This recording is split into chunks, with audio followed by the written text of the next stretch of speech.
Please like, subscribe and press the bell icon to get all the updates.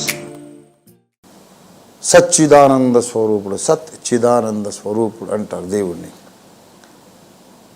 దేవుడు ఆనంద స్వరూపుడు గనక దీనికి వ్యతిరేకంగా ఆ నిత్య చీకటిలో ఒక మూగ వేదన ఉన్నది అనే సంగతి నేను రాశాను. నా 3వ పుస్తకం దేవుని విశ్వ ప్రణాళికలో రాశాను. నేను రాసిన పుస్తకాలన్నీ వరుస పెట్టి చదవాలి, అదే ఆర్డర్లో చదవాలి, తప్పదు. చదవకపోతే మీరే నష్టపోతారు. మీదే డినామినేషన్ అయినా కానీ మీరు బోర్డు మార్చాలని నేను చెప్పట్లేదు. ముందు దేవుడు నా చేత రాయించిన పుస్తకాలు చదవండి. ప్రభునందు ప్రియులారా, దేవుడు తనలోని ఆనందమును తన బిడ్డలకు పంచకుండా ఉండలేడు. 36వ కీర్తనలోకి రండి దయచేసి. 36వ కీర్తన 7-8 వచనాలు, 36th Psalm 7th and 8th verses. దేవా, నీ కృప ఎంతో అమూల్యమైనది, నరులు నీ రెక్కల నీడను ఆశ్రయించుచున్నారు. నీ మందిరము యొక్క సమృద్ధి వలన వారు సంతృప్తి నొందుచున్నారు. నీ ఆనంద ప్రవాహములోనిది నీవు వారికి త్రాగించుచున్నావు. నీ యొద్ద జీవపు ఊట గలదు. ఓ దేవా, నీ యొద్ద జీవపు ఊట గలదు. నీ వెలుగును పొందియే మేము వెలుగు చూచుచున్నాము. ఆనంద ప్రవాహము 8వ వచనం చూసారా? నీ ఆనంద ప్రవాహం, నీ ఆనంద ప్రవాహం అది దేవునిది. ఆ రివర్ పేరే ఆనంద నది. దేవుడు ఆనంద నిధి, ఆనంద జలనిధి. ఆనంద జలములకు ఊట దేవుడు.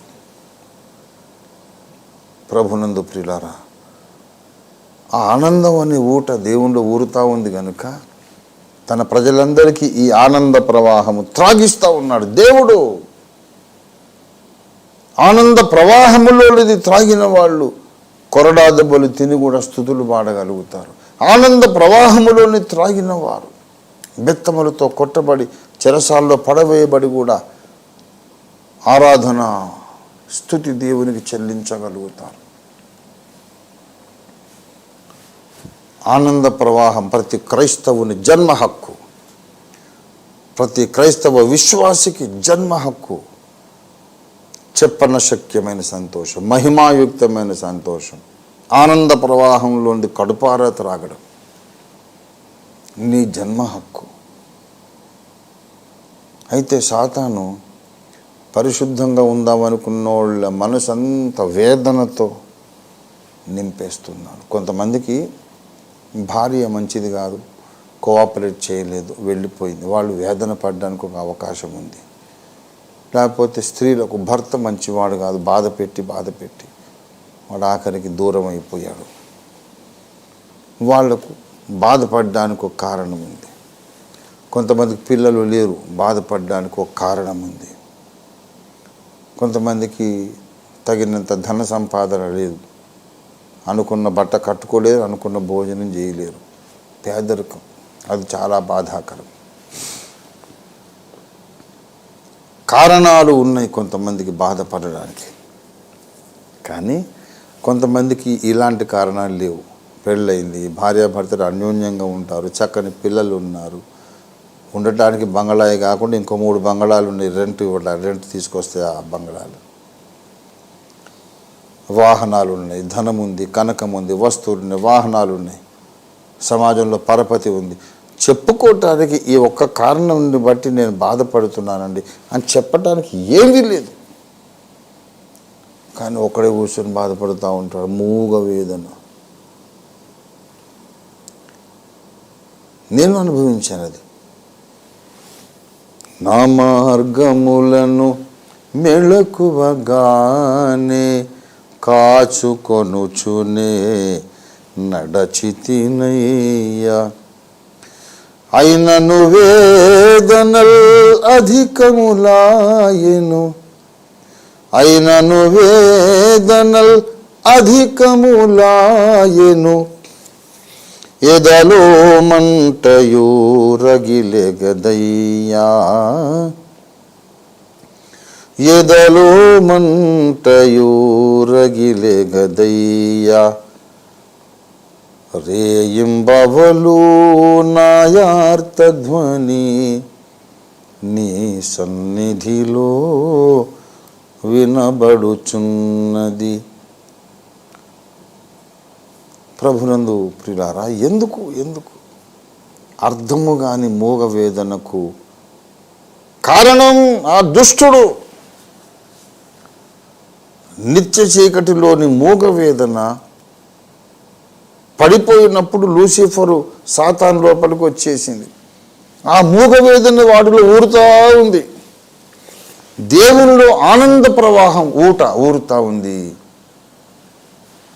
సాతానులో వేదనా ప్రవాహం అనే ఊరుతూ ఉంది. అందరికీ ఆనంద ప్రవాహంలోనిది దేవుడు త్రాగిస్తున్నాడు. దేవుని బిడ్డలందరికీ వేదనా ప్రవాహములోనిది సాతాను త్రాగిస్తున్నాడు. ఇది జరుగుతున్న చరిత్ర. ఎందుకు వాడు అలాగ చేస్తాడంటే, దేవుని ప్రజలు చెప్పనశక్యము మహిమాయుక్తమైన ఆనందాన్ని అనుభవిస్తూ ఉండటం దుష్టునికి చాలా ప్రమాదకరం. మళ్ళీ చెప్తున్నాను, వినండి. దేవుని ప్రజలు చెప్పనశక్యము మహిమాయుక్తమైన ఆనందాన్ని అనుభవిస్తూ ఉండటం సైతానుకు చాలా ప్రమాదకరం. ఎందుకు ప్రమాదకరం? దేవుని బిడ్డలు సంతోషంగా ఉంటే వాడికి డేంజర్ ఏంటంటే, అదే బాబు డేంజర్. మరి నెహెమ్యా గ్రంథం 8వ అధ్యాయము 10వ వచనము యొక్క చివరి భాగంలో ఇలాగ రాయబడి ఉంది, యెహోవా యందు ఆనందించుట వలన మీరు బలమొందుదురు. దేవుని ప్రజలందరూ కూడా దేవునిలో ఆనందంగా జీవిస్తే, ఆనందానుభూతి పొందుతూ ఉంటే వాళ్ళు ఇంకా బలపడుతూ ఉంటారు. ప్రభువునందు సంతోషంగా ఉండటం అనేది క్రైస్తవులు బలపడడానికి ఒక కారణమవుతుంది. అందుకే చాలాసార్లు చెప్పాల్సి వస్తూ ఉంది, సంతోషంగా ఉండండి, ఎల్లప్పుడూ ఆనందించండి, సంతోషంగా ఉండండి. చెప్పవలసిన అవసరం ఏంటి? సంతోషంగా ఉండండి, సంతోషంగా ఉండండి చెప్పడం అసలు హాస్యాస్పదం కాదు. నేను సంతోషంగా ఉండేటట్టు నువ్వు చేయాలి. నేను కోరుకున్నవన్నీ ఇవ్వాలి, నాకు నా ప్రార్థనలకు జవాబు ఇవ్వాలి, బోల్డర్ డబ్బులు ఇవ్వాలి, సమాజంలో పదవులు హోదాలు ఇవ్వాలి, ఆస్తులు ఇవ్వాలి, నా శత్రువుల్ని నా ముందు నాశనం చేయాలి. అప్పుడే ఆనందంగా ఆటోమేటిక్. నువ్వు చెప్పనక్కర్లేదు, ప్రసంగం చేయనక్కర్లే. Do something to make me happy. When you don't want to do anything that makes me happy, still you command me to be happy. That is all artificial, illogical. అవునా కదా? రంజిత్ వీరు సంతోషంగా ఉండు, సంతోషంగా ఉండు. ఏంటయా బాబు సంతోషంగా ఉండు? నువ్వు చెబితే వచ్చేదా సంతోషం?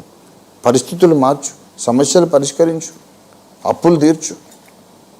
నన్ను విమర్శించిన వాళ్ళందరూ వచ్చి బోర్లపడి నా కాళ్ళ ముందు సాగిలపడి ముక్కు నెలకు రాసేటట్టు చెయ్యి. ఏదో ఉన్నట్టు పెద్ద గొప్ప పదవి నాకు ఇవ్వు, ఏదో సంథింగ్ చెయ్యి, నేను సంతోషపడేటట్టు చెయ్యి. సంతోషపడు అంటే నువ్వు పడు అంటే పడతానంటే సంతోషం. పరిస్థితులన్నీ వ్యతిరేకంగా ఉన్నాయి, డబ్బులు రావు, అప్పులు తీరవు, నన్ను దూషించిన వాళ్ళు పైకి ఎదిగిపోతున్నారు, నేను ఎదగలేకపోతున్నాను, అన్ని నెగిటివ్ అన్నీ నా చుట్టూ పెట్టి బీ హ్యాపీ అని అంటే, ఒకరిని పట్టుకొచ్చి బెత్తంతో చావశిత కొడుతూ ఎడాపెడా కొడుతూ నవ్వను కొట్టినట్టుంది. ఎడాపెడా దబిమని వాడిని గుద్దుతూ కొడుతూ కొరడాలతో బెత్తాలతో కొడుతూ నవ్వకపోతే కొడతానంటే ఎలాగుంటుంది ఆ పరిస్థితి? నవ్వుతావా నవ్వు లేకపోతే తంతానురే అన్నట్టు. నువ్వు నన్ను తంతున్నావు, బాధగా ఉంది. నవ్వు అనేది దానికి వ్యతిరేకమైన ఒక ఎక్స్ప్రెషన్.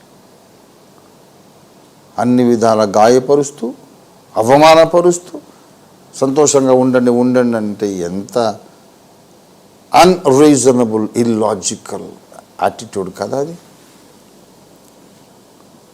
అనేక మంది విశ్వాసులు ఆ స్థితిలో ఉన్నారు. దేవుని బిడ్డలారా,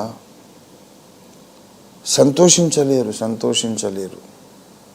ఎందుకు సంతోషించలేరు అంటే ఏదో ఒక కారణం బట్టి సంతోషం ఉండదు. కొంతమందికి ఏమో ఏ కారణం లేకపోయినా సరే దుఃఖం ఉంటుంది. ఎప్పుడు దుఃఖం. అదేంటో తెలుసా? సైతాను యొక్క దాడి కింద వాళ్ళు ఉన్నారు. They are under the attack of the devil. The Christians who are sorry, full of sorrow, the Christians who are full of agony and pain in their heart without any reason, they are under the attack of the devil.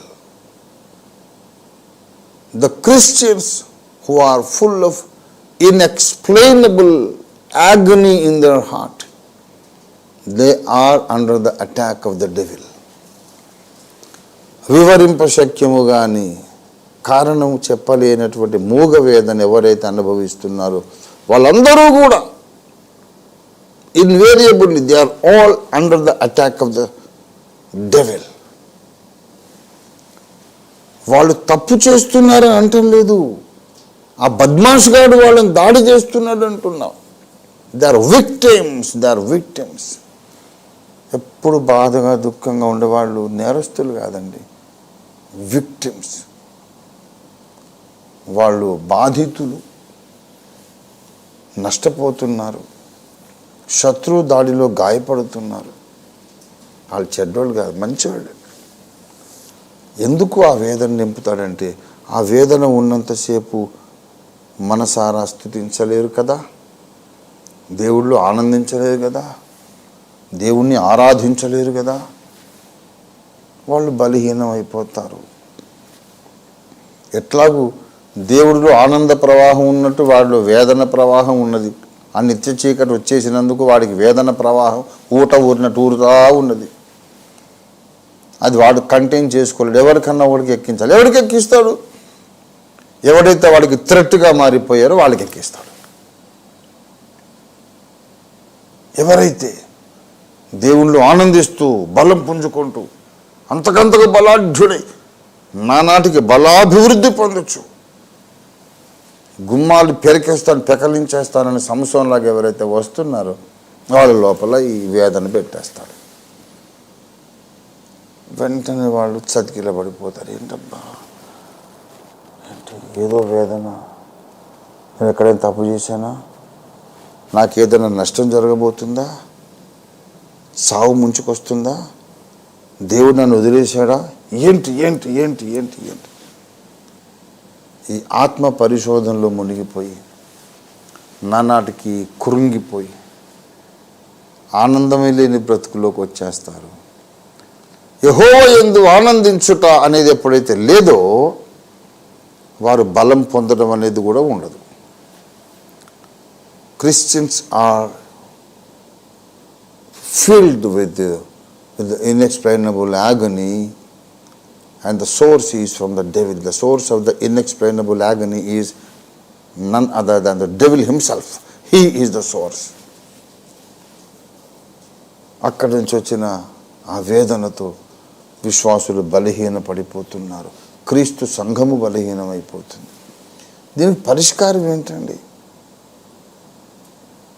పాపం చేసినప్పుడు వేదన వచ్చిందనుకోండి, పాపం మానుకోవడమే పరిష్కారం. క్షమాపణ కోరుకొని దేవుని దగ్గర క్షమాపణ పొందుకొని శుద్ధి చేసుకొని యేసు రక్తంలో కడుక్కొని మళ్ళీ దేవునితో ఆనందంగా నడవాలి. అది పరిష్కారం. కానీ పాపమే లేనప్పుడు వేదన వచ్చింది, దాని పరిష్కారం ఏంటి తెలుసా మీకు? ఏం పరిష్కారం లేదు.